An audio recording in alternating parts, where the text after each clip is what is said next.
AI tutors are popping up absolutely everywhere, and they're all promising this amazing personalized learning experience for every single student. But as educators are starting to figure out, these tools can be a bit of a double-edged sword. They can either be this incredible coach, pushing students to think in new ways, or they can become a crutch, basically doing all the thinking for them. So let's get into it. And this right here is the million-dollar question for schools and districts everywhere. On one hand, AI gives us this dream of a personal tutor for every learner, which is amazing. But on the other hand, what if it's accidentally chipping away at the very skills we're trying to build? So the real trick is, how do we get all that good stuff without falling into the traps?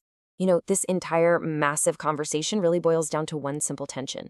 Is the AI you're using a coach, or is it a crutch? Because the answer to that question changes everything.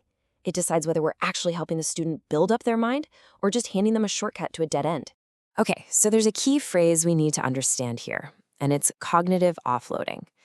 It's a fancy term for something pretty simple. It's when students learn to just hand off the hard mental work to the AI.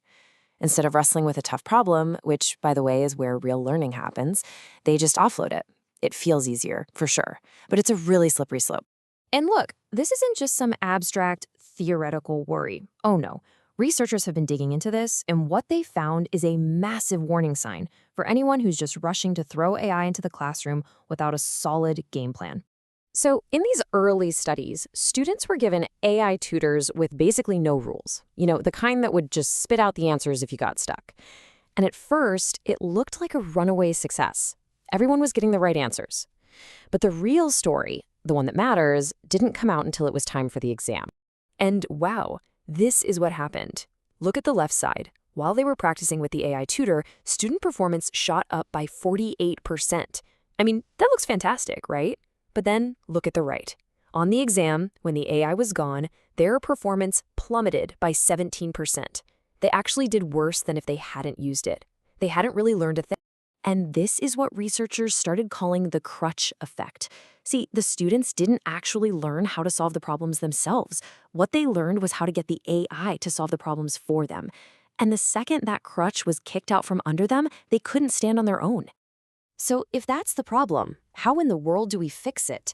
Well, the answer is to totally redesign the AI's job. We need to shift it away from being an answer dispenser and turn it into a cognitive coach, one that uses a teaching method that's, well, thousands of years old, but more powerful than ever. And this analogy just hits the nail on the head. An unrestricted AI is like the parent who never, ever lets go of the bike. Sure, the kid feels like they're writing, but they never actually learn how to balance. A Socratic AI, on the other hand, is like that parent asking questions, forcing you to think, and letting you wobble just enough so you can build the real skill for yourself. Okay, so let's see what this looks like in the real world. Over on the left, you've got a confident student making a statement. The AI doesn't say, "Good job." It pushes back and asks why. It challenges them. But now look at the right. Here's a student who says they're confused.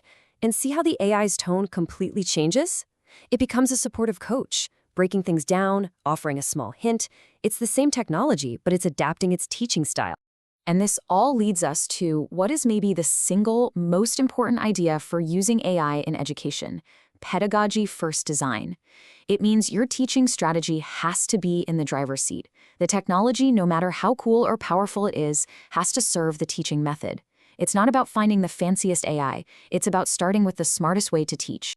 Now, the really great news is that we are not starting from scratch here. We actually have solid, research-backed models for what works. These give us a clear roadmap for how to use AI tutors in a way that's both effective and safe. So, researchers have basically identified 3 models that are proven to work. First, you can use AI to coach your human tutors, which is an amazing way to scale up expertise. Second, you can use a well-designed AI as a standalone tutor to help students master specific concepts. And third, you can bring AI into the classroom for practice, but, and this is a big but, only with very clear guardrails in place. And the data here is it's really compelling. When novice tutors were coached by AI, student learning jumped by 9 percentage points. An AI physics tutor at Harvard literally doubled learning gains. And what's the common thread in all of these successes? The tools were designed to hold back the answers and instead prompt students to explain their own thinking. That one simple change completely gets rid of that dangerous crutch effect. All right, so let's bring this all down to earth. What does this actually mean for you if you're an educator or an administrator in the trenches? Let's turn all this research into a simple toolkit you can start using, like, tomorrow.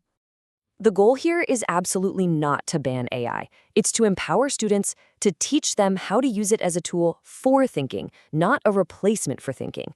And for schools, it's about being really picky and choosing the right tools that actually support that mission. Okay, here it is. This is a brilliantly simple but incredibly powerful thing you can do. Before a student submits any work they used an AI on, just have them answer these 3 little questions. This simple habit forces them to think about their own thinking, to become critical users of the tech instead of just passive consumers. It's a total game changer. And if you're the one evaluating which AI tools to buy or adopt, just use this simple traffic light system.